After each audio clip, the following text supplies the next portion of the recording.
aligning 'cause we gifted. 'Cause I come alive. In the nighttime, it's the right time to be free. Join me. 'Cause I come alive. In the nighttime, it's the right time to be free. Join me. Join me. Welcome to the Simple Questions Podcast. I'm your host, Dylan Carnahan. That was Join Me by Jazlyn. That is spelled Jazlyn. Jazlyn is a 24-year-old R&B singer, songwriter, and actress born in Springfield, Missouri. And she has lived in Kansas City for the last 6 years. Getting her bachelor's in musical theater, Jazlyn has always known music was the missing piece to her heart. Her biggest inspirations are Prince, Aaliyah, and Chris Brown. Recently, she performed at Made Mob's First Friday event. You can find her music on all major platforms under Jazlyn, and follow her on social media under Jazlyn Epps, EPPS, Jazlyn Epps, for updates on all upcoming performances and singles. The question for this episode is, how do you start a podcast? A few things that you'll learn in this episode are the early obstacles all podcasters face, the reasons you should and shouldn't start a podcast, and tips on how to get guests on your podcast. Our guest is the host of Neander Talk Podcast, where they've recorded over 150 podcast episodes and been named the best local podcast of 2021 by Kansas City Magazine. I introduce to you Ryan Westa.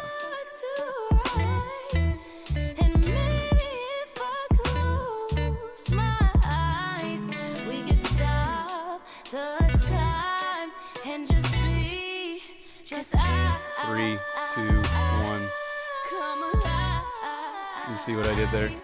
I took that from you. It's in 3, 2, 1. Yes, nice. Yeah. I appreciate that. Nice. I thought that's what you did, but you got to keep going. You got to go in 3, 2, 1. What's up? Welcome, guys. This is Dylan. Welcome to. You got to flow with it, or else you just leave it there, leave it hanging. Yeah, I did. Well, you did perfect it. So that is Thank you for noticing, by the way. That's cool. I had to do a little bit of research, right? Nice. I never do. You never do any research? Almost never. Like my research is very basic. I just talk to people that I think that I would like to talk to. But then I don't want to do too much research because I like to be surprised about their story or different talents they have, or just, I don't know. I like to be surprised. I like to pull things out of people. I like it to be more organic. And if I feel like if I start researching people, I might get on a certain topic. I don't know. I'm not saying it's a bad thing to do research. Yeah. It might benefit me to do research, but just as long as I've been doing this, I just do very basic, like, I like this rapper. I really like his music. I want him on. I just want to kick it with him. Like, I want this dude to be my friend. Like, that's how I look at it. Like, I just, I don't know. I'm different, I guess. Yeah. I mean, there is an aspect of that with, you don't want it like too choreographed. And like you said, I mean, you want it kind of be a mystery. If I knew everything about you verbatim, and we were this conversation would be pretty boring for me, right? And for you as well. Yeah, maybe. I don't know. I keep things fresh. I'll keep you on your toes. I tell you what, if you listen to every single one of my podcasts, you'll know me inside and out. I've been doing this for, I don't know, 3.5 years. And I just have so many in-depth conversations with people that I pull a lot of emotion and stuff out of people. In turn, I'm also opening up a whole lot and putting myself out there. And it's weird. It's like, I'm private, but I'm not. Like, if you just listen and man, there's people out there that like know me. It's scary. Yeah, there definitely is an exchange in talking to people too. It's there's a transaction going there emotionally. Now, 3 years ago, what does Ryan think of podcasting and how does he get into it? Well, I'll save all the personal stuff on why I got into it, but ultimately I just wanted to do it. And how did I start it? That is a very interesting question with a lot of different answers. So what kind of answer do you want? Do you want technical? Do you want I want all right, authentic. I want. I know I can go. Why did I start? How did I start? How did I start it 3 years ago? How did I start? Yeah. All right, man. I had a friend. Okay. I had a do you have a time limit on your podcast? Is it cool if we just rap like Let's say 7 minutes. I'll give you 7 minutes. 7 minutes? All right, there we go. Okay. So I wanted to start a podcast. I had this friend. He is legitimately crazy, like bipolar, crazy depression, Dunning-Kruger syndrome, like just a real. He's been in prison. He's been in Mexican prison and then shipped back here, like a real wild dude. And he was like a really good friend of mine. And I was going through a hard time in my life. And he was like, man, I want to help you get out of this. And he would have money, like come into money sometimes. Like he was roller coaster with money, just like, okay, but he's a crazy dude. He gets a lot of money with however he does it. And he's like, I want to help you build your dream, your podcast dream. He knew my dream was to start a podcast. Okay. I was like, all right. And then, so he kind of was like, let's do this. And we started Googling YouTube. Basically that's it. YouTube, how to start a podcast. And I had this vision in my mind on how I wanted my studio to look. Joe Rogan's a big influence of mine. I've been listening to his podcast since it first started. And his second studio, his second studio I really liked the vibe of it. So I kind of wanted to create a vibe like that. And I just YouTubed how to start a podcast. And you just start there, go there, and then you go, which mics do I want? Then you got to research what your budget fits for what kind of microphones you want and how big and deep you want to go in this podcast. And I wanted to go pretty deep. And so we spent a lot of money to build this nice studio, and it was all YouTube. And here's the funny thing. So once you do that, you buy all the stuff you think you need. That's great. I had it all in my studio. And then I was like, I don't know how any of this works. I'm not a technical dude. I don't know anything. Like you got all the gadgets, but I got everything. And like I got an iMac, and I didn't even know how to turn it on. So then I had everything going, and I was ready to start the podcast. So then I had to start a whole nother like YouTube rabbit hole of how to put all this stuff together. And so I spent months researching everything to get I got like almost a community college degrees worth of like engineering, you know what I mean? Or not engineering, but audio engineering. So there's no easy answer, but there are ways to start this podcast if you want, cheaper and easier. But I wanted to do it right, You took a dive in the deep end, and then you had to backtrack by going to the shallow end on YouTube and figuring out how to start at iMac. Yep. Well, I figured that out. I did find the button eventually. I was like, there's got to be a button on here somewhere. I was like, oh, wait, there it is. Yep. And it was it's been a journey. I mean, that is just like the Cliff Notes quick hit version of it.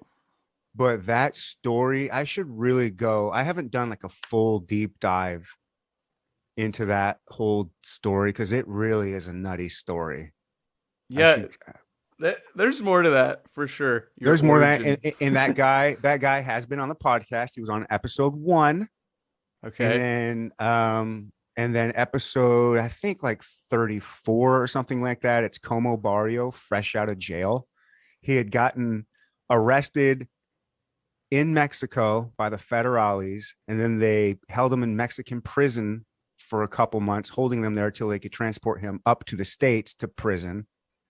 And then he got off because of some, I don't know, some technicality or something. Yeah, some kind of weird technicality. And for honestly, what they were busting him with, it was garbage.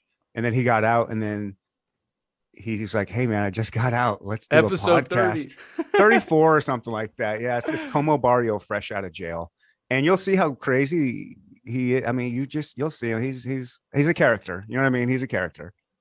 How have things evolved from kind of that episode 1, episode 34 to your what 160 around there? Close to something like that, like Yeah. 158 or something like that.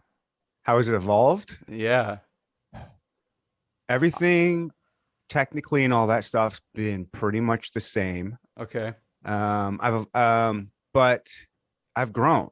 As first you start finding your voice. It takes a while to, as funny as that sounds, to like find your voice, how to interact with people, how to use the mic, how to sound, I don't know, just be comfortable in front of a mic. I think that's what that means. In terms of a technical aspect, or is this like personality? Not personality, just getting comfortable talking on a microphone. Like, you go take anybody off the street and say, "Hey, start a podcast and start talking in this microphone." It's gonna be weird. I mean, yeah. I mean, listen. I mean, so you have to. Yeah, there is just. It's like doing anything with practice. You become better at it, and talking's no different. And when you're talking to other people, I don't know. There's just, I don't know how else to put it. You guys got to find your voice. You got to get comfortable with being on a mic. A lot of people don't like their voice, and you got to get comfortable with that too. You bring up the point you can't take some average Joe off the street, because you and I, we're crazy sophisticated, but you can't just take. You might be. I'm not. No. It's called Neanderthal podcast. I'm a Neanderthal. I'm just a dumb caveman. Far from sophisticated. When you give someone a microphone, yeah, it is a little more complicated. I will say a trick that I used is I'm pretty big into video games. Oh, nice. Me too. When I play video games, I use the podcast mic. Okay. That gets me comfortable. I'm like, hey, search and destroy Call of Duty. Mm-hmm. Third round, we're rushing B, and hey, it kind of gets that nuance of talking in a microphone out of the way pretty quick. If you do play. That's a good point. Even then, take some of those gamers. I play with a lot of gamers. You want to hear some of those Xbox kids on here trying to get them in front of a mic for a while when they have to be, talk to somebody. Yeah, that's true. That's true. Yeah, there's a muscle you got to learn. If you want to podcast, you have to want to podcast. And I think that kind of personality already has something in them that will allow them to get to that voice. Like if you want a podcast, you're going to have to get comfortable with your voice. So I think, I don't know where I'm going. Yeah. If you have the desire to make a podcast, you inherently have some quality. You'd hope that would help you with your podcast. Yeah. Now it seems like you interview people quite a bit. Like that's the. I hate the word interview, but converse. It's not, because I'm not interviewing these people. I'm having them in and we're just kicking it and having long form conversation. Like, I think an interview is more like having a certain amount of questions, or like just, for lack of a better word, I guess, interview, but I don't like calling that. That's not what my podcast is. I have all kinds of people on that I'm interested in talking to, but I don't like calling it an interview, because that sounds like it's me asking all the questions. Like, I'm going to ask you everything and then you're going to bounce and you're just going to answer them. That's not what I do. I want my guests to ask me questions. Like, we get into talk, we'll tell stories. You know what I mean? It's just, I'll have comics on and we just get goofy. I'm getting drunk with other podcasters. Like, it's just not an interview. You know what I mean? Yeah. Yeah. No. It's more of that goes back to that like transaction we talked about kind of earlier. It's a little bit less straightforward than, hey, like set specific, more free. And there's nothing, and I'm not disparaging people that do that type of podcast or style. Interviews are great. I like them, but it's just, I don't know. I'm just not built like that. My mind doesn't think like that. I don't know. The people you have talked to, kind of, was that, like I said, like you've mentioned, was that kind of the catalyst? You're like, hey, I just want to kick it. I want to talk to so-and-so. And that's kind of the kernel, I guess you build everything around. Yeah, for the most part. I want to talk to interesting people. I want to talk to smart people, funny people. I don't want to just talk to random people. And I think that's something that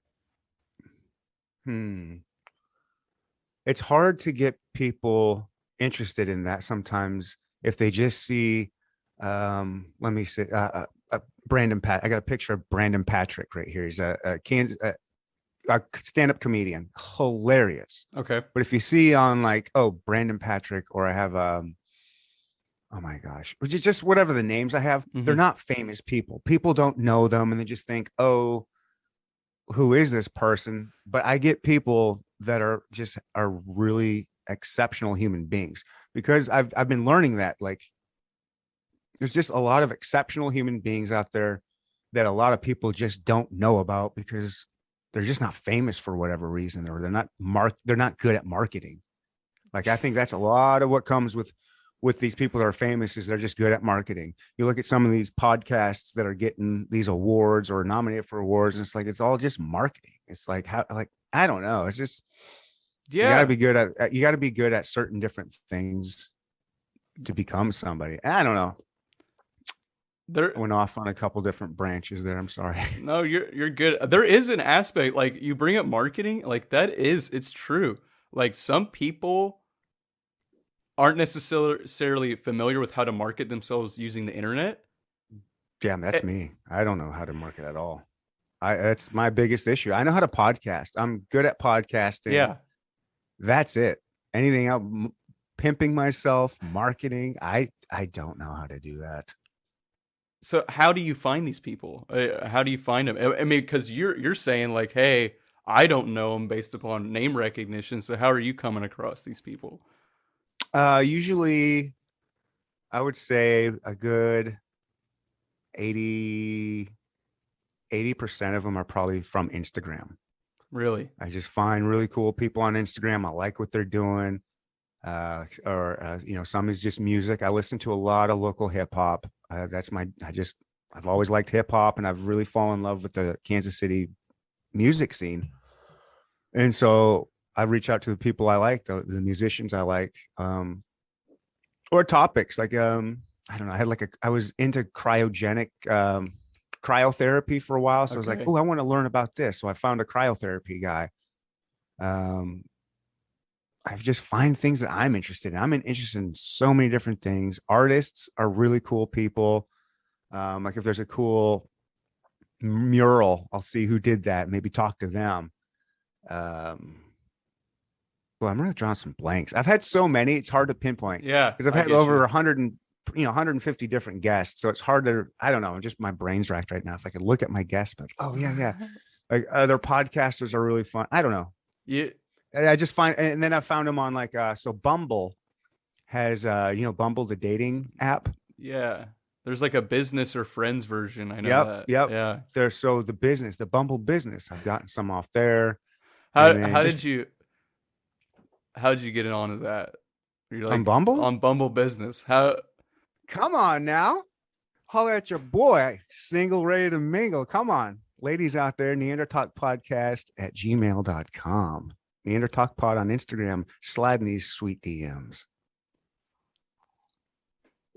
Yeah. That was good. But yeah, so that's how, and I was like, oh, what's this business? Let me go on there.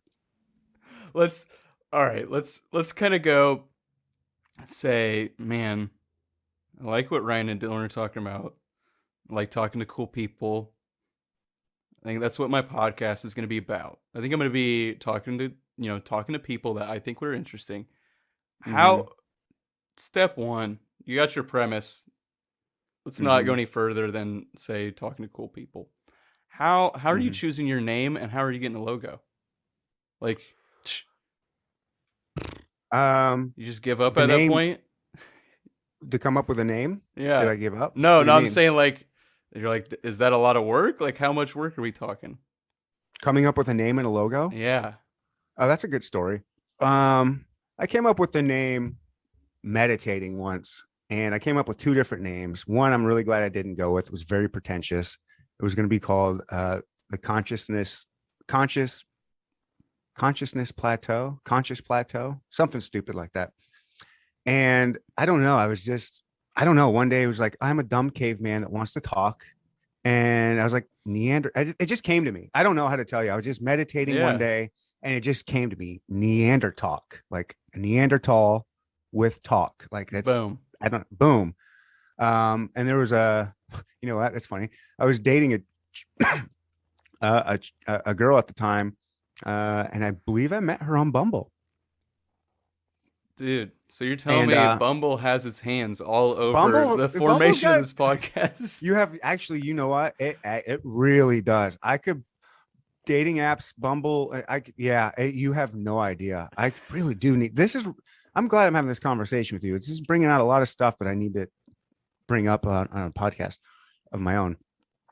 So I told her the name of it and I was like, but I need a logo. What do I do? Here's kind of my idea. And I had sent her a picture. You're telling me this Bumble girl is helping with this logo too? Yes. All right. Yes, just to clarify. Yes. Yep. And I had sent, we were dating, so we sent each other pictures from time to time. And she had one of me that she really liked of my logo, that face that I'm making. Yeah. And she sent, I just sent her that one day and she sent that back to me with like a red filter over it type thing. I was like, oh, that's really cool. And then I was like,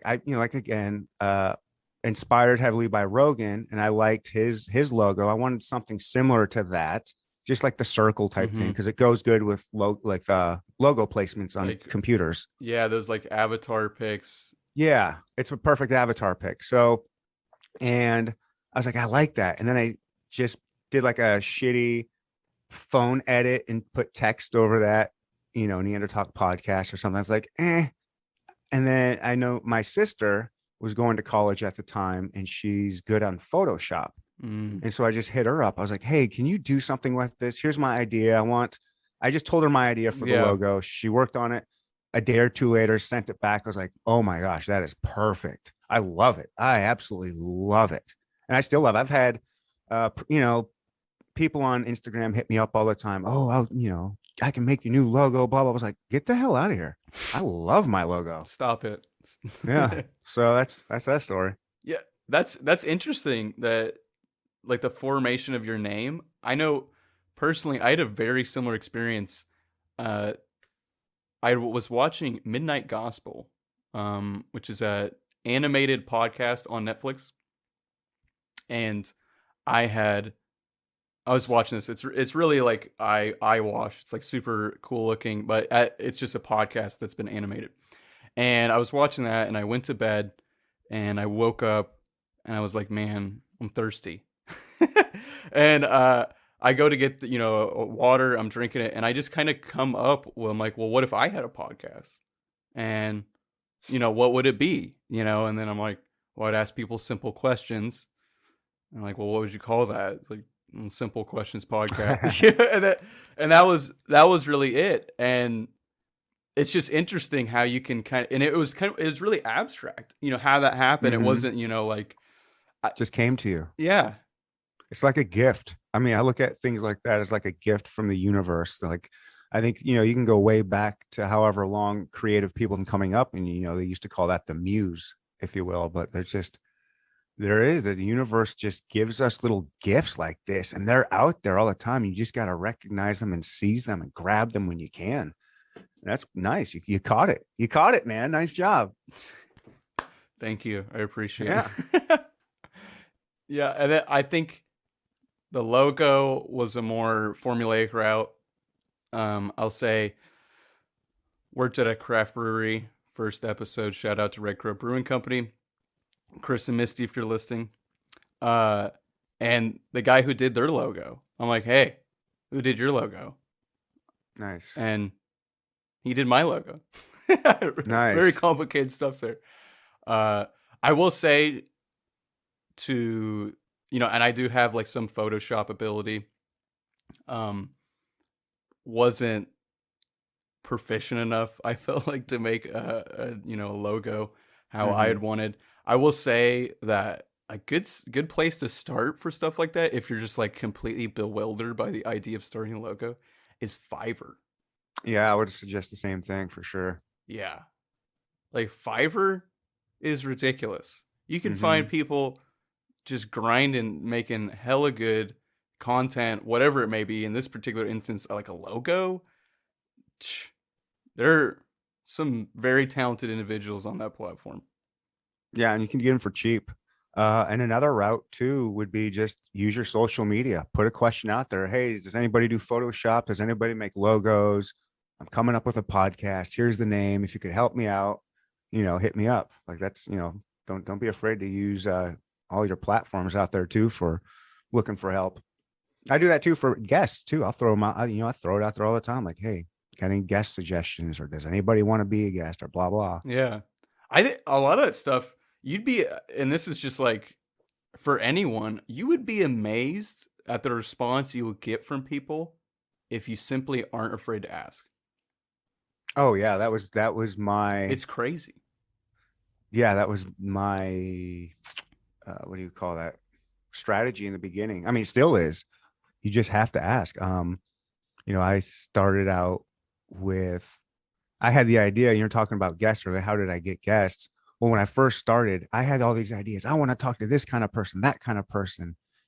But in reality, I had like 6 or 7 people I could draw from. Didn't have an Instagram yet. I Your just didn't network. have, yeah, I had nothing.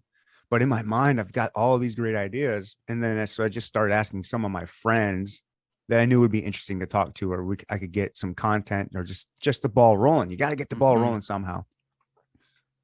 And then you have to be bold. You have to step outside yourself. You have to, like one of my first guests that I got, check this out.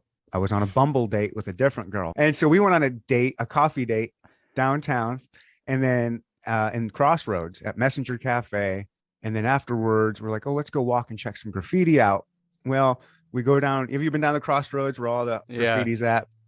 We go down. And we're like, I smell paint. They must have just painted last night. This will be cool. Uh-huh. And we walk down, and then we hear some music bumping. There's a hatchback with its doors open, and there's 2 dudes with like 50 spray cans, and they're just tagging, just doing cool, badass art. And I hit them up, and I'm just chatting with them. I'm like, oh, I need podcast guests. I want to talk to a graffiti artist. And then, so, I just met this dude in the street. I was like, and he came on, and then I networked with him, and you never know who you're going to meet. Just you got to ask people. I've asked bartenders. I've been out, I've handed my my podcast business card out to different people, and I don't know. You just got to get yourself out there and ask everybody that you want. Like you were saying, yeah, you just have to ask. Yeah, you gotta. It's that. I think that's a big thing. It's just simply even. Here's the thing. There are ways to increase your success rate on asking someone. You know, like being nice, or simple stuff like that. Mm-hmm. But by and large, I think advice would be just simply just start asking. Like you talk about talking to your friends. You go, hey, I got like 7 people I can talk to. I know. So to date, this would be my 9th episode. Okay, Mm-hmm. 9th episode. The first people I interviewed, I had mentioned this earlier, I worked for them at that craft brewery. Mm-hmm. Next, a guy that worked with my brother, Lieutenant Tyson Kilby. After that, a guy that was my mentor that I was his mentee. I played baseball. And so that, like, for instance, like this story, Buddy Biancalana, he worked with my team, and I just asked my head coach, like, hey, can I have Buddy's number and, talk to him about something? And so I had to ask him, right? Right. Which is right. uncomfortable. And then Yeah. and then he like sent a group text like, hey, here's hey buddy, here's Dylan. Oh, nice. And then he got to talk to him, right? And Lemony Snicket series of asking people uncomfortable questions. And that's the key. You got to be comfortable being uncomfortable to a certain degree. And it's really not that crazy. It's really not. It's usually just an email or an instant message, a DM. and you'd be surprised. I mean, every who doesn't want to be on a podcast? I've been turned down very few times. I've been turned down, but it's not as often. It's not very often.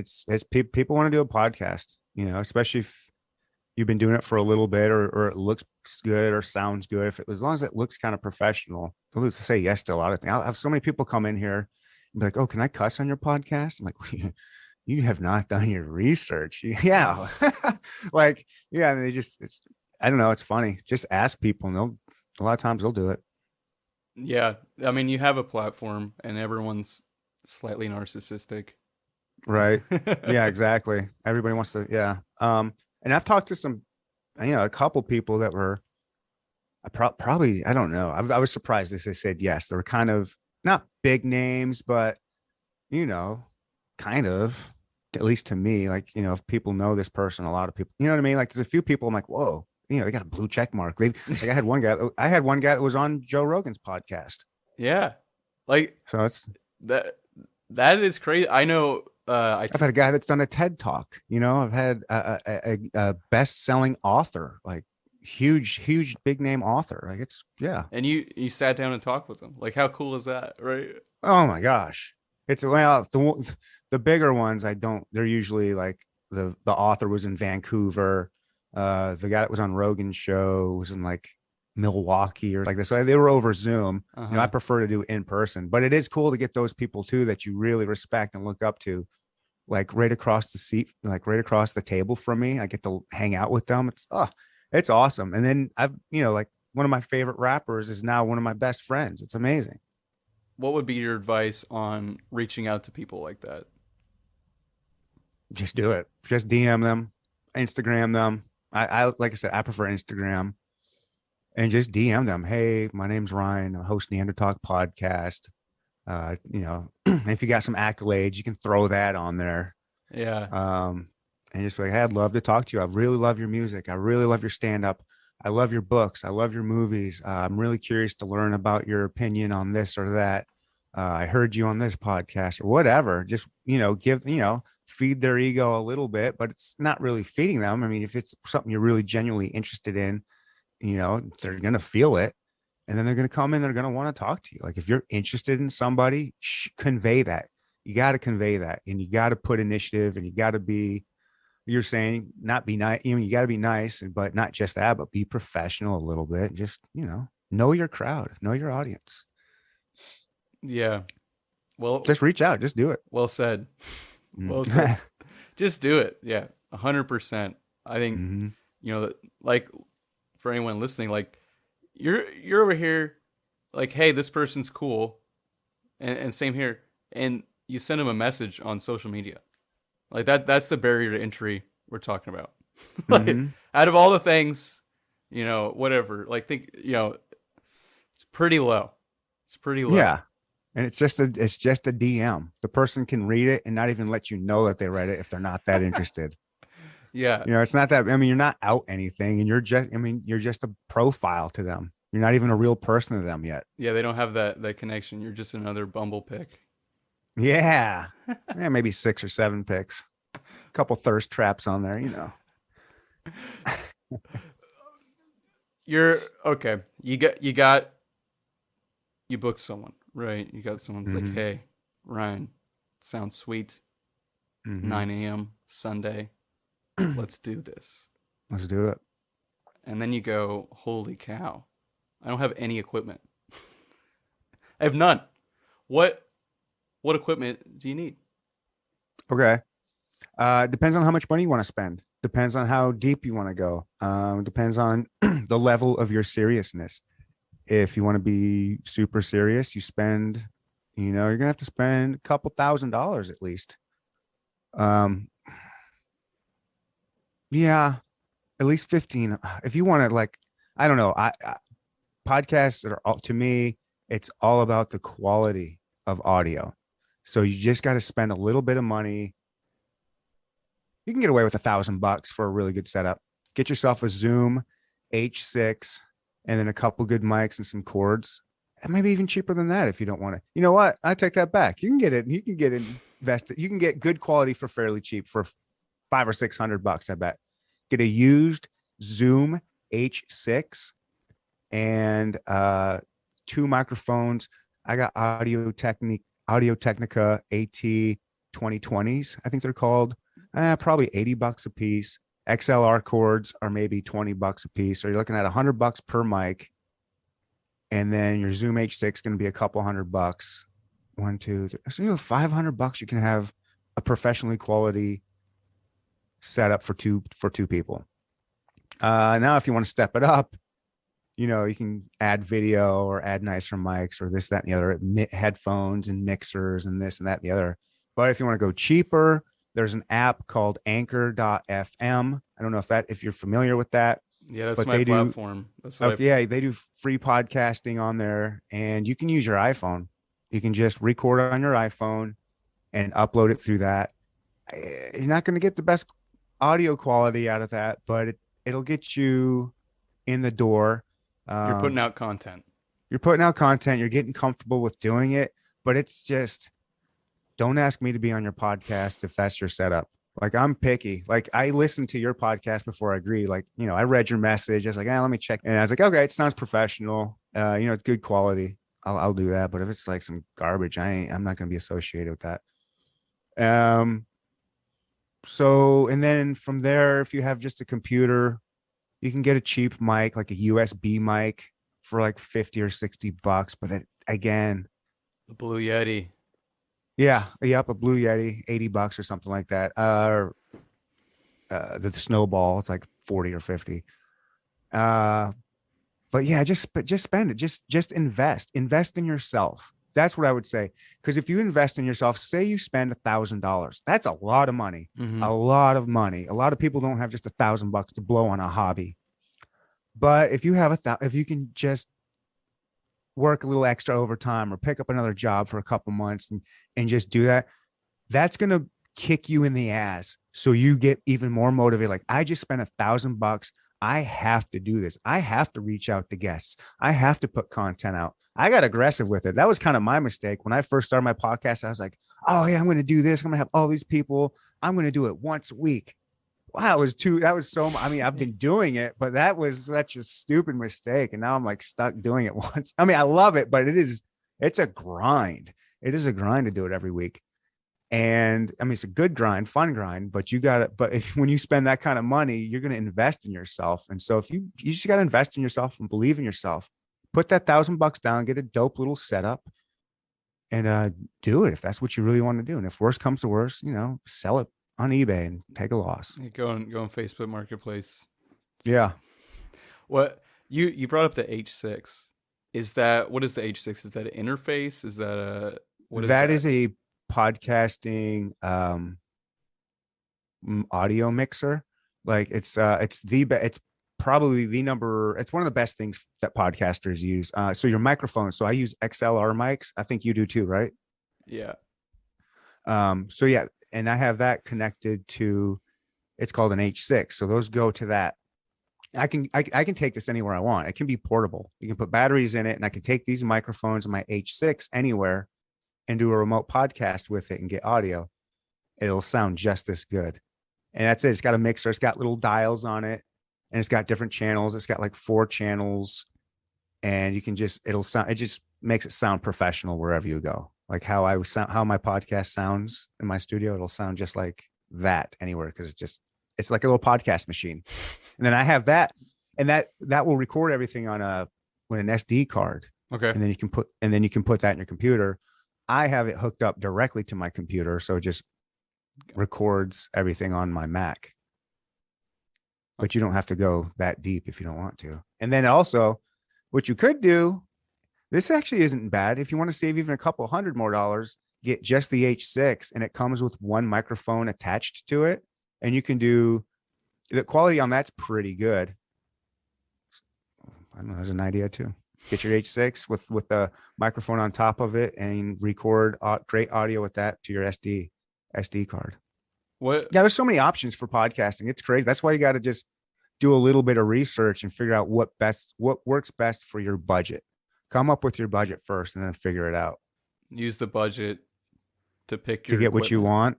But And like I said, invest in yourself. Spend something that's uncomfortable to you, something that's going to hurt your wallet a little bit. Like shit, put yourself behind the eight ball a little bit and make your ass work for it. Ha- It's a strategy. People, I don't know. It's a difficult. It's difficult, but difficult things come with rewards. And if you can get past that, and you will, it's just gonna just invest in yourself. Number one piece of advice.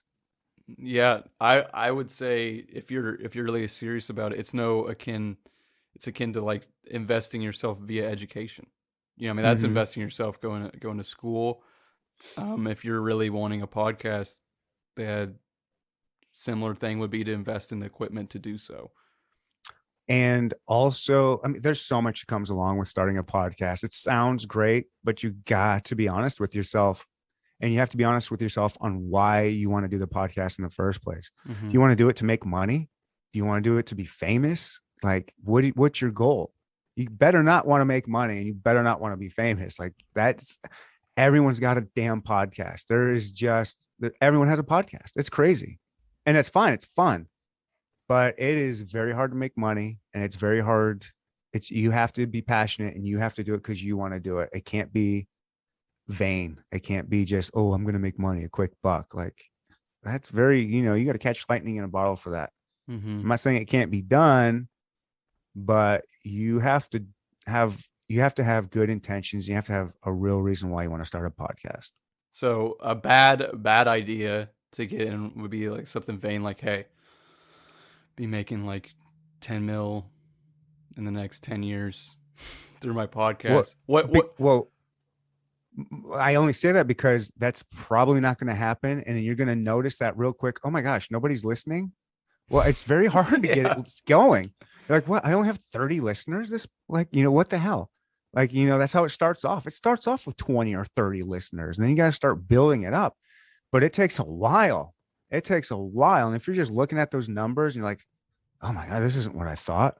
I thought I was going to have X amount of, your expectations are going to be you're going to be shattered with disappointment having these expectations. If you think you're getting in this for as your profession, it's just probably not going to happen. You can't set, because you're going to quit. You're going to quit.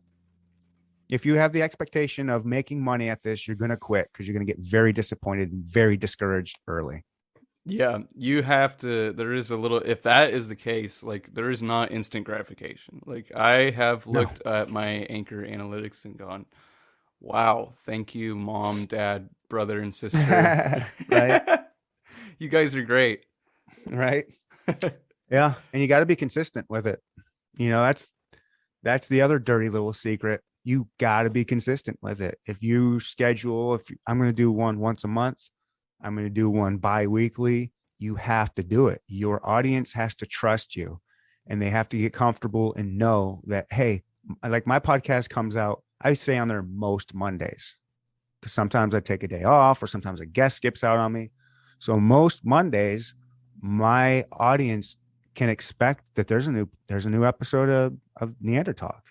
And it's been 3.5 years, and for the most, there's quite a few I've missed, but for the most part, my audience can trust that I'm going to have an episode out for them. You initially said that you had picked once a week, and that was a hard feat to pull off. Yeah, What? I'm still doing it. It's not easy, man. It's not easy. What? Like So how did you come to say, hey, every Monday? Like how did you get to that point? Like picking that schedule.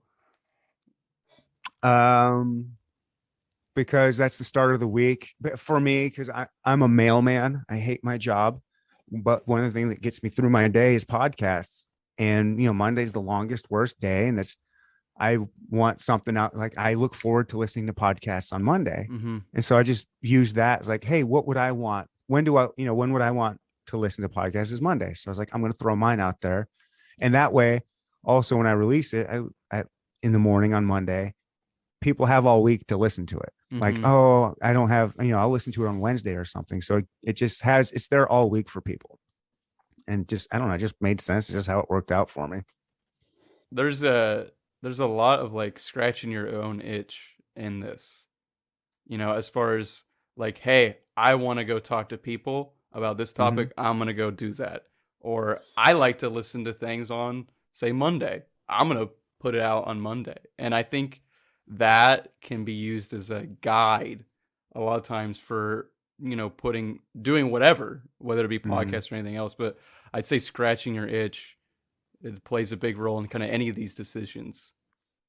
Yeah, a big part of it for sure. And just kind of what makes sense to me. Like I try to do things that what makes the most sense to me. And I don't know. I think a lot of these things I do make a lot of sense. A lot of things I do don't make sense, but I don't know. Some things, I don't know. That's just, I don't know if it's working or not. It seems like it is, and like I was saying, the dirty secret's consistency. You just that's the thing. You gotta be consistent to grow. I mean, it can be really hard. It's very hard, especially for a person like me. You don't know, man. I have horrible discipline. I have the worst procrastination of anyone you've ever met. It's stupid. I hate it. It's my biggest flaw. I hate that about myself. Both those things. I wish I was more disciplined, and I wish I didn't procrastinate with everything. But it's just, I don't know. It's my flaws. I've got many flaws, but those are my whatever.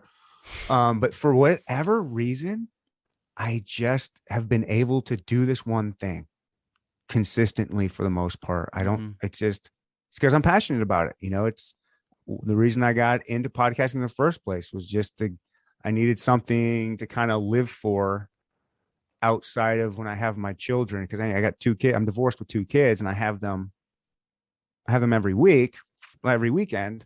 But when I don't have them, I needed something to focus on, and just, it was in a dark time in my life when I first started the podcast. So this just helps me. I don't know. It's fun. I love it. Being the podcaster that I am. It's been an amazing journey. It's been awesome. So glad I've started. And like I say, it is hard doing it consistently, not because I don't like doing the podcast, but I don't like scheduling it. It's hard to schedule. I don't know. It's hard to schedule and get people. And that gives me anxiety. Like I need my schedule booked for like at least 2 months in advance, or else I'm always afraid my podcast is going to end. I'm always afraid it's just going to stop. Yeah. Oh yeah. All the time. I think it's just going to end. How would it stop? Guess? I don't know. Impending but doom? I can't. Yeah. It's just a struggle that I have with myself. I'm afraid that what if I just quit because I can't get a couple guests, or if I almost quit. In January, February, March, I almost quit in March of 2020. And yeah, I was this close to quitting. I think I had 3 guests left on my schedule. I was like, I can't quit now. I have to at least do these 3 people because I've already committed to them. And then I don't know what happened. I just kept going. Like after I was like, I'm just going to keep going. I think there was somebody I wanted to talk to, or somebody wanted to talk to me. I was like, all right. And it just kept, and then I don't know. I just kept going. How do you pull yourself out of those lulls? Oh, that's a good question. Because, they happen, and they can happen late March 2020 when you've been doing it for 2 years. They can happen.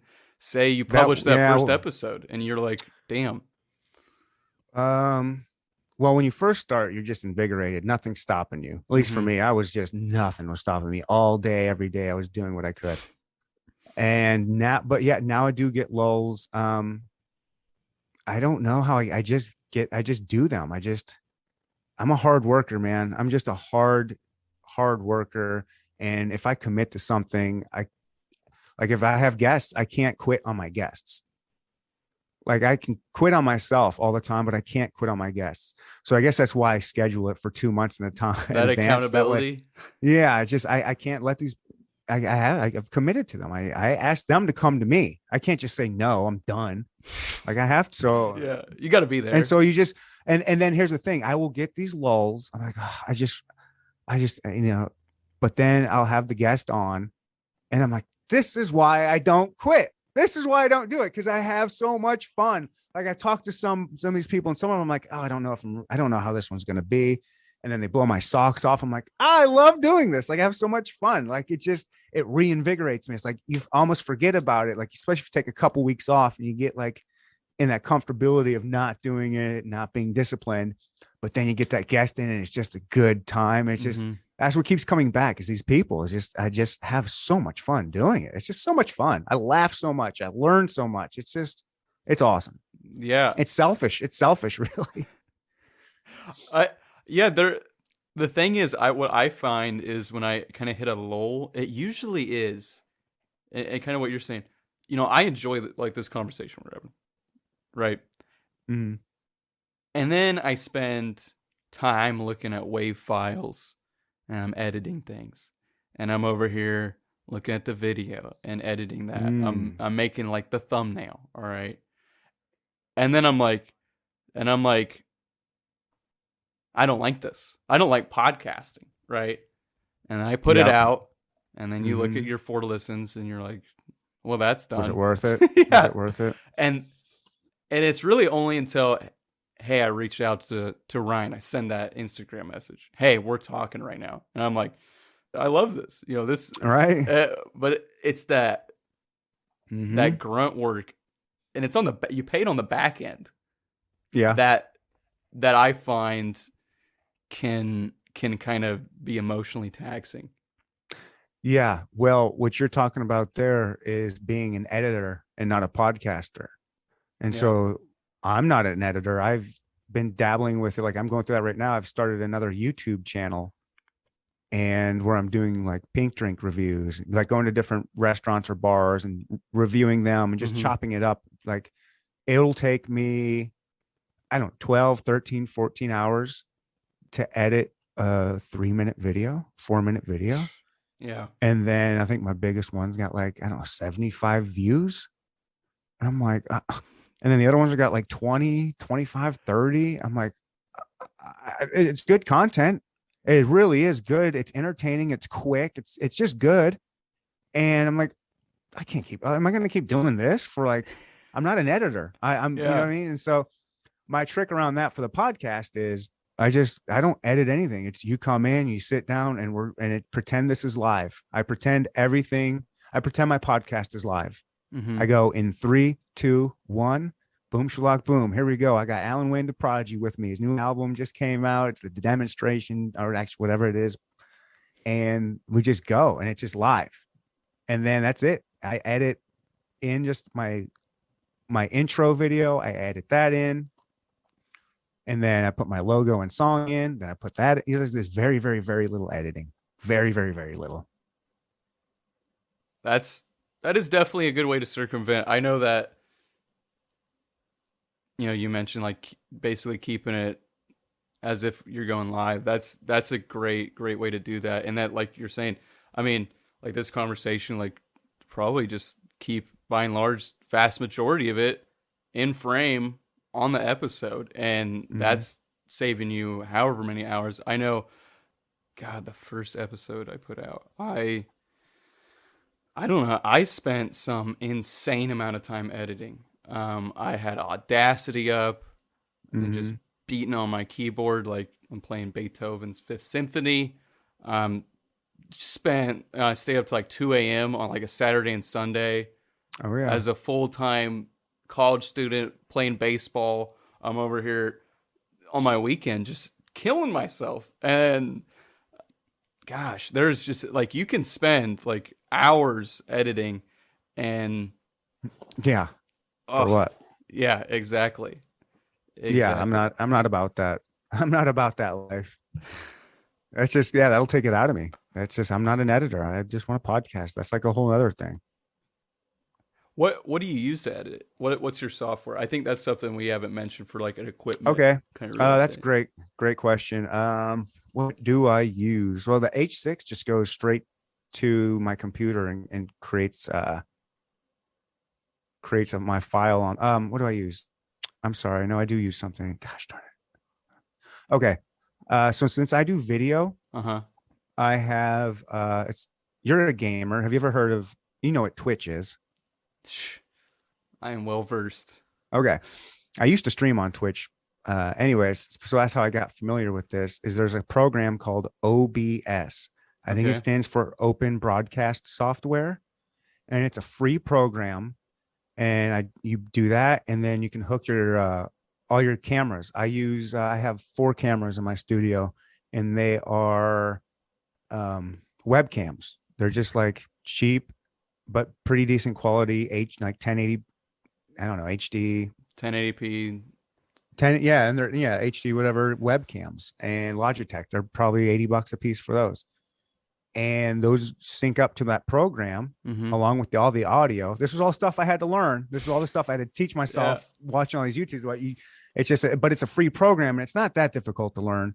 And then I hit record on that, and then when you do that, it just goes straight to a file. On when you're done recording, you'll have a video file of it. Or you can also stream it live if you want to YouTube or something. And then that's it. I just record it with Open Broadcast software through my Mac, and then I use that file. I would say video is something I haven't really incorporated until recently, quote unquote. How important do you think video is in a podcast? It's not important. I don't think. The only reason why I do have video is because I made a really nice studio. But I made a nice I only made a nice studio because I wanted my guests to be comfortable. I wanted a nice, comfortable environment to talk to somebody. But then I was like, oh, it is a nice studio, and webcams aren't that expensive. And so I just put them, it was like I said, $80 a piece. So I spent a few $100 on those with as much money as I already had invested. I was like, well, why not? And I'll just throw it up on YouTube and see what happens. And so it's hit or miss. It's really hard to get people's attention span on a video podcast. It's just podcasts aren't necessarily meant for video. At least for me, how I ingest podcasting is audio. Mm-hmm. It's in my headphones when I'm out doing stuff, working out or at work or whatever. It's not too often where I'm sitting in my living room and I throw on YouTube to watch a podcast. It's just, so it's very few, some people like to watch them. Mm-hmm. But I mean, I have some, it's hit or miss with those. You can have some with like 5,000, 3,000 or 1,000 views. And I've got some that got like 12. And I'm like, why doesn't this 12 one have more? Like this is you guys are missing some gold here. Like, come on. So it can be frustrating that way. And then recently I stopped putting mine on YouTube, and I've started a Patreon. And just because I want people, if people wanted to support me, I've got different options. But if you want access to my video, it's $1 a month on Patreon, and you can have all the video of the new episodes.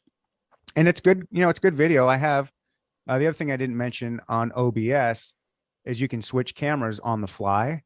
And so I have a camera guy come in, mm-hmm. and he switches them on the fly. He's like a little producer. Like he just switches cameras, camera 1, camera 2, camera 3, camera 4, and switches them on the fly. So it's good. It keeps you interactive. It keeps going. And so if you go to patreon.com/Neandertalk podcast, you can get them there. That's it. It's $1 a month. Who can't do that? And you get them a video. And then if you want like $5 a month, I got some extra goodies. I do extra podcasts on there, and then I give you like a magnet. It's just, different levels for different things. But I don't think video is necessarily that important. But if you have a gimmick, you can make it work. There's all kinds of gimmicky podcasts out there that work with video.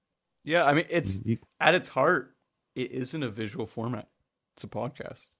Right. It's like AM radio. Yeah. Talk radio for me. I mean, I grew up with talk radio, sports radio, and then the podcast. This has been my favorite. I don't know. I've just been into this art form, if you will. You were sounds like a pretty big podcast listener prior to starting a podcast.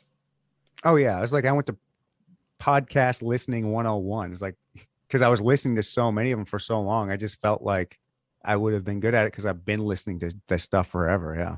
Let's go. We say got the guest booked.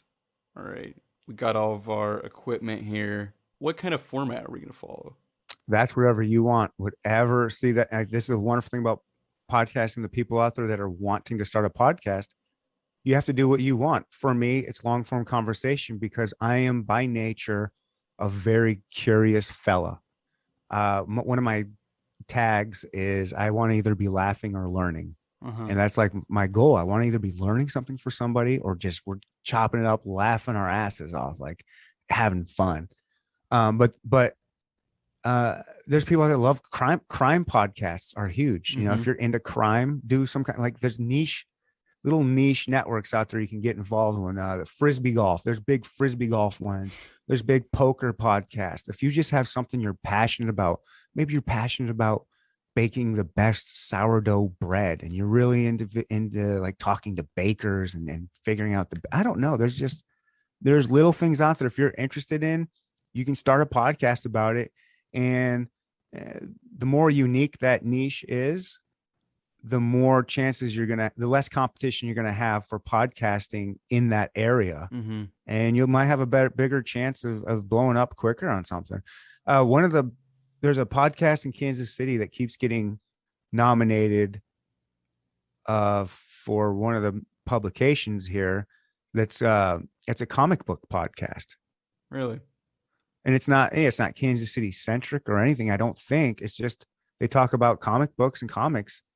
And that's like one of the bigger, or I guess, voted on podcasts in one of these publications here for whatever that's worth. And, it's like, I've never even heard of it. And I checked it out a couple of years ago when they first got nominated. I was like, huh. So like, there's different things out there. Find whatever you're super interested in. I don't know. Maybe like chess or dominoes, do a podcast on that. Talk to, I don't know, whatever. It's whatever you're interested in. Just find that niche that you like. Well said. Well said. You brought up Anchor earlier. So I use Anchor to kind of distribute my podcast.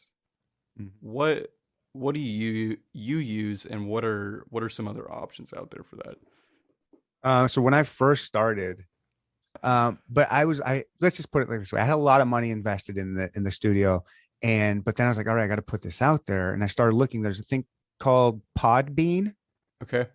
Is a distribution app and then there was another one. There's Buzzsprout. Buzzsprout's one. Buzzsprout. And I think there's a couple ones out there where you can just upload your podcast files to it and then they'll put it on every podcast app out there, iTunes, Spotify, whatever, Apple, all the ones you've never heard of before. And it was like, I don't know, $20 a month or $10 a month or something. I was like, golly, like that was going to hurt me. I don't have a lot of money. I'm divorced and got wrecked financially. Like I have to give this, another story. I don't know, podcast too. I got to give this chick a lot of money. And so money was tight. And then I found someone who was like, oh, have you ever heard of Anchor? It's a free platform that does all that. I was like, what's the catch? I was like, no, there's no catch. Just do it. And there's no catch. Anchor, I think it's anchor.fm.com. Yeah, it's anchor.fm. Yeah. And it's free. It's so simple and easy to set up. And you put your podcast on, you upload your audio file when you want it to drop, what day, what time it drops, and it puts it out there for you for free. It's amazing. Yeah, I've had really good experience with Anchor, and that was my first exposure. So I'm not really sure what else is out there on that front.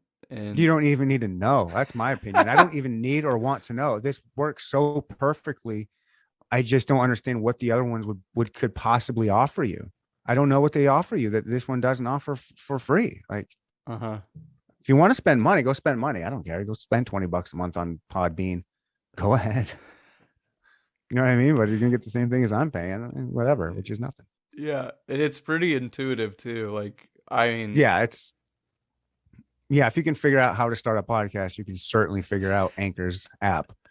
And the only issues I've ever had with them is just me being like, oh, man, why don't you retweet one of my or reshare or share one of my stories on Instagram?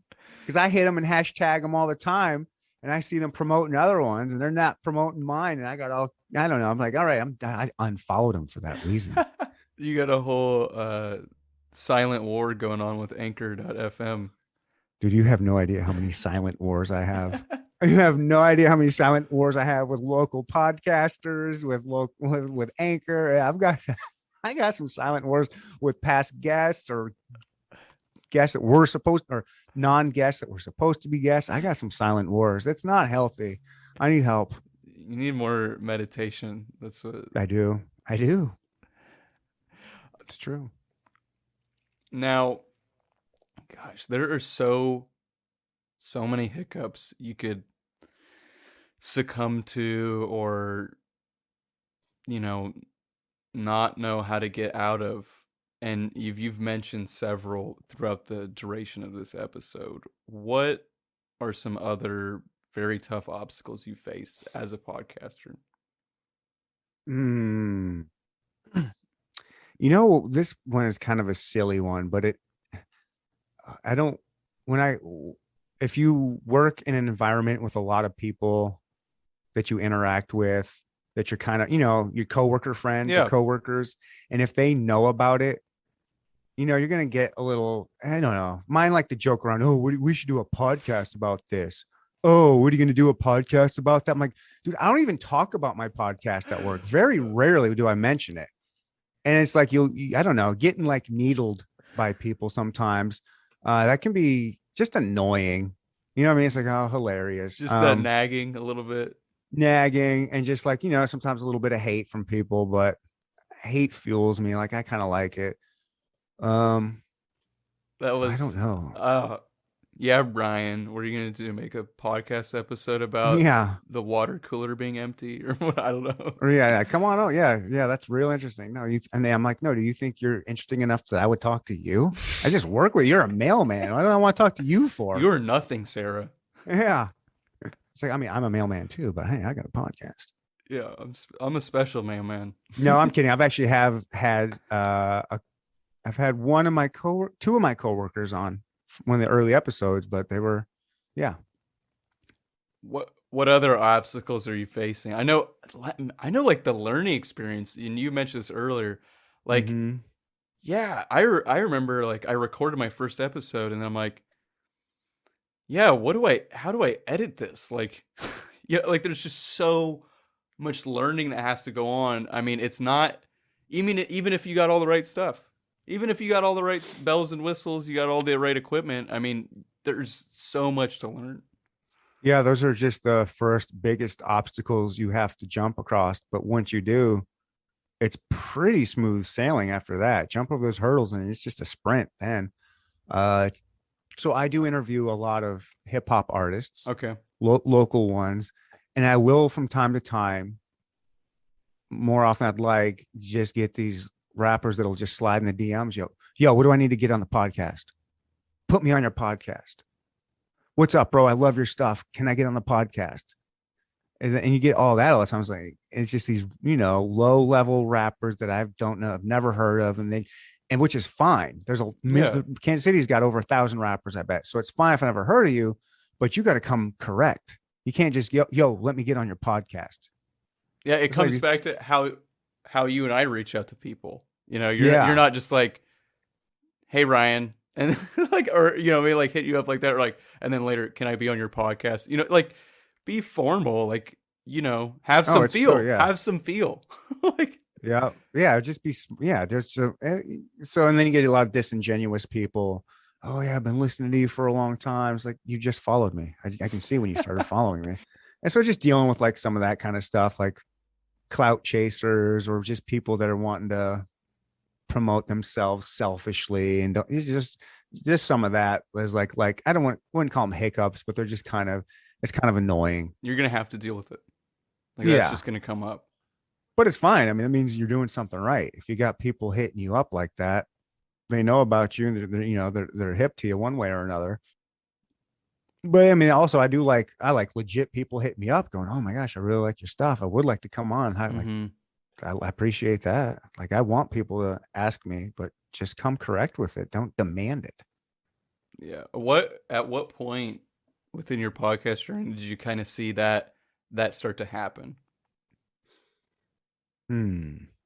Because I Well, I haven't really gotten to that point where I've had people like, uh, "Hey Dylan, love to be on." Like, okay. So after that graffiti guy I was telling you about, okay, oh, shout out to Lucid Flows, by the way. This is his shirt. it's a tight That's logo. his. That's his shirt that he made. You can see that this Teddy Pendergast or whatever. That mural is down in the crossroads too that he did. And you just put it on the shirt. Anyways, Lucid Flows. When I met him, he was like, him and I hit it off on our first episode, and he was like, "Hey, I know this chick you might like to have on your podcast. She's a musician, manager type chick, blah blah blah." I was like, "Oh yeah, I'd love to." She came on, we hit it off, and she's like, "Oh, I want you to be part of my group of like artists. Like, we can network together." I'm like, "I'm Okay, not going to do much of that, but if you want to get people, send them my way, and if I like them, I'll have them on." And then I just kind of got involved with them, with her little group, and just started getting guests that way. What interesting. was it? Oh, and so once I started doing that, that's when it first started. Just and what that was her. I didn't realize it at the time, but just kind of using me and using my platform, and it wasn't as There wasn't as much reciprocity there as you would have liked. yeah, that's a good word for it. But yeah, so that it started pretty early, but that's because she saw my platform and how hard I was working, that I was doing it all by myself and like hustling, and she wanted to get a piece of that early on. Mm-hmm. And so that's when that started. And then just the more guests I've had and the bigger guests, it hit social media. So like maybe episode, I don't know, 15 or 20, I started every now and then getting people reaching out to me. Interesting. Mm-hmm. There, how much of an impact do referrals play for you? Depends on who's referring them. Like if it's somebody I trust and they're like, "Yo, this I want to send your information to so and so. Is that cool?" I'm like, "Yeah." Uh huh. Or but if some people, yeah, referrals are huge if it's from somebody I trust. Like if it's somebody that I'm not cool with and referring somebody, I probably, you gotta trust your source. Yeah. And then sometimes I'll have, which is nice, is building a network. The more you do this, the more people you know. Like I said, I've become good friends with some local rappers that I highly respect. And sometimes I'll get some of these rappers that hit me up that they're nicer and they're like, "Oh, Mm-hmm. hey, I'd love your stuff. Blah, blah, blah. Can I get on your show or whatever?" Then I'll hit some of my other guys. I'll be like, "Yo, who do you know this dude?" Because I'll see if they're friends with them. I'll get, "Yo, what's so and so's deal? Like, Yeah. is he cool, legit?" Like, no, I wouldn't fuck with him. He's this, that, or the other. Or like, "Yeah, that dude's dope. Get him on." So that's yeah. What other vetting do you do? I mean, you got the social aspect, like, hey, do you know this person? You check out their content as well. You know. For the most, yeah, like yeah, it's people. Yeah, I'll check out I check out everyone's content Mm-hmm. first. Well, you know what? That's not true. Early on, when I was desperate, I would take those rappers that would like, "Yo, let me get on," but like the lower ones, like, "Oh, I heard about you through so and so. Can I get on?" And there were a couple where I was just like desperate for content and for guests, because when you're in the beginning, you're just you'll get anybody and whoever. And so there were some people, not necessarily just artists, rappers, or anything, Just in general. but there were some people I kind of took without really checking their stuff out. And then afterwards, I was like, "Ooh, I do not like their music." So I won't, like, if you listen to my intro. So I do a solo intro before every podcast to let people know what's happening. And if I say, "Oh, I love I love their music. I love I love their album. Go check it out, blah, blah, blah." I love it. Yeah. Oh man, I had this guy on. He was a lot of fun. We had a good time chopping it up. He does music. You can find it here. But yeah, we had a good time hanging out. I won't really you can tell a difference if I like their music or not. Like I'll be pimping it and been like excited about it. Or other times I'm like, "Oh yeah, he was on. He's had this rapper on, blah blah blah." But you can tell if I don't. How hard you're pushing it? How big of an Mhm. advocate? Do we need Yeah. to edit this part out? Is this a trade secret? Nope. No, I'll let no. Now they know. Let it hang. Let them know. That's good.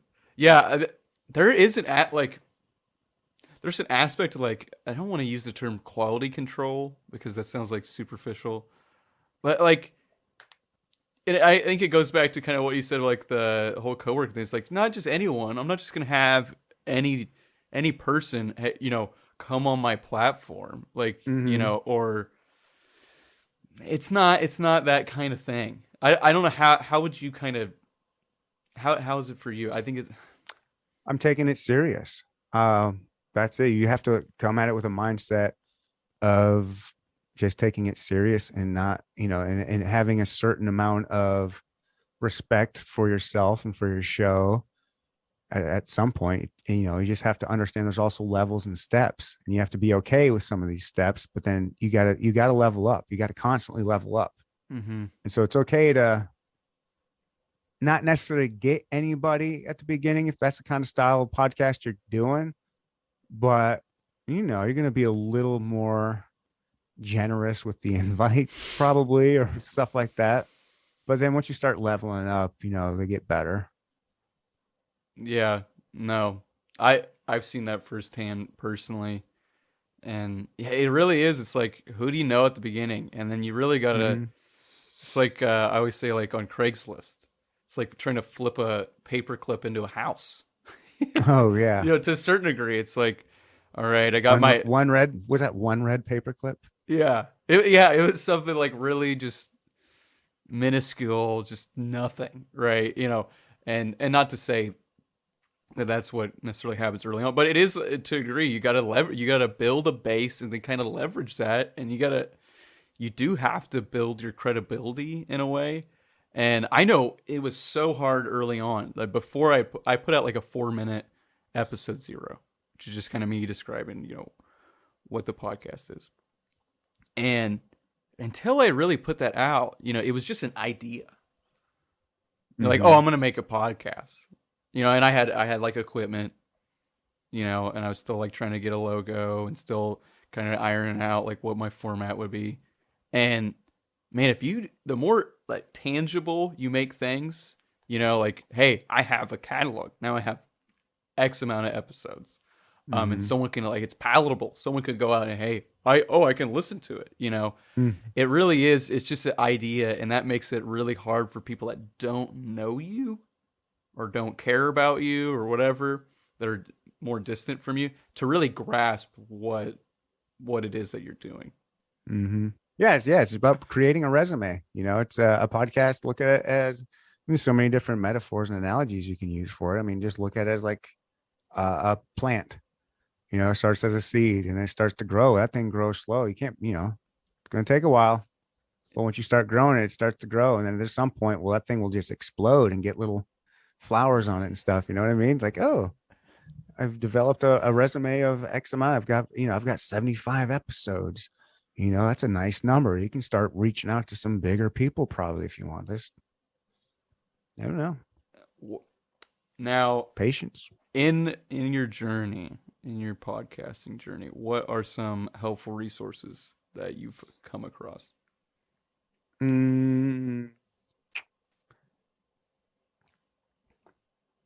Just YouTube. YouTube. That's probably the best resource. I don't know. Use YouTube. Google and YouTube's your friend to learning how to build your best podcast within your budget. Outside of that, another good resource is other podcasts. Just start listening. If you love crime podcasts and that's all you listen to, step out and listen to a sports podcast. Listen to a long form conversation podcast. Just diversify your listening habits of podcast and start grasping how other people are doing things. What are their ideas? Just look at how other people are doing it. Like, do a little bit of homework, do some research. You might find out you like movie review podcasts or whatever, just get out there. And if, use those as resources, use other podcasts as resource as to kind of get ideas, maybe even motivation from. Yeah. Learning from others that do what you want to do. Huge there. And different perspectives from it too. That you bring up, like the talking to different genres of podcasting. Yeah, I just listen to all kinds of stuff. Yeah, that has been useful. I know I've kind of stepped out. I was big on like the JRE and kind of step. I like sports. I played baseball, sports podcasts. Lukewarm on, but I will say there is stuff you can pick up from people as far as the, like maybe how they talk or the format. You can always pick up something from someone. Mm-hmm. All right, ending remarks on podcasting. Ending remarks here. Podcasting in general. Yeah, your journey. What do you want a new podcaster to know?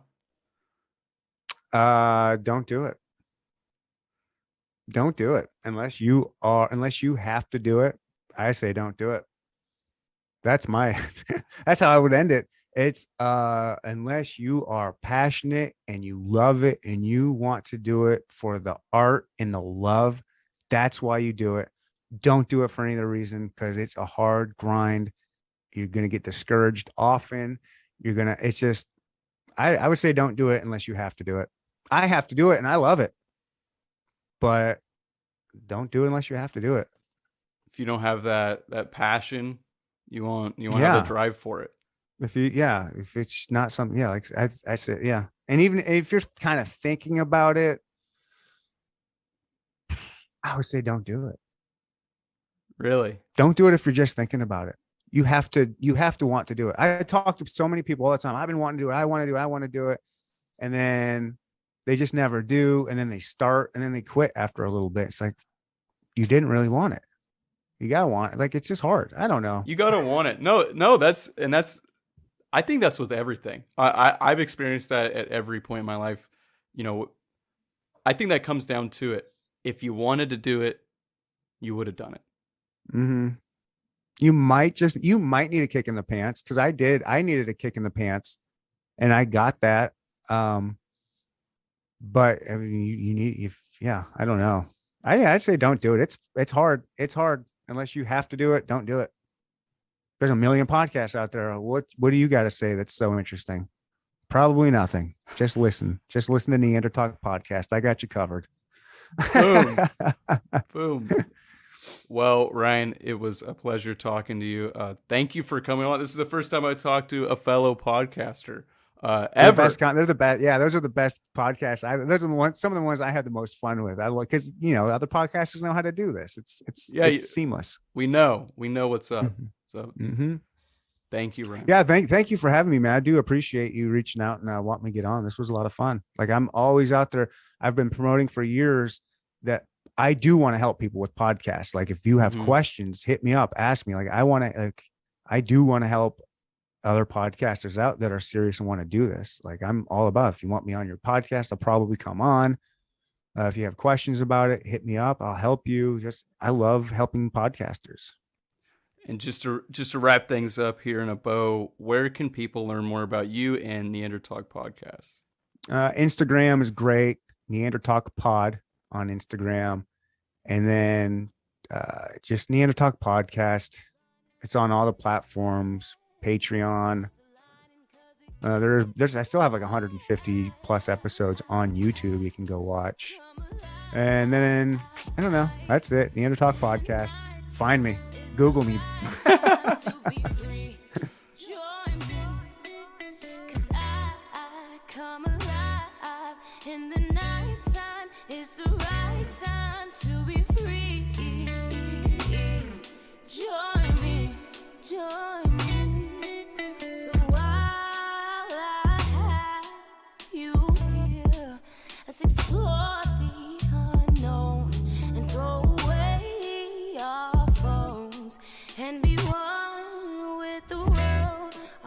That wraps up our conversation with Ryan Westa. We talked about how a budget dictates what podcasting equipment you get, ways you can get a podcast logo made, and the importance of having a passion for podcasting. Go ahead and follow Neander Talk Podcast on Instagram and give it a listen on your preferred platform. Check out Jaslyn's music on all platforms and follow her on social media under Jaslyn Epps. And lastly, subscribe to the Simple Questions podcast. to see our latest episodes. Next episode is about a baseball game, but not an ordinary baseball game. It's a game that occurred in the early 1980s between the Royals and the Yankees. I'll leave you with that to figure out. Now, in the meantime, thank you for listening, and remember to keep asking questions.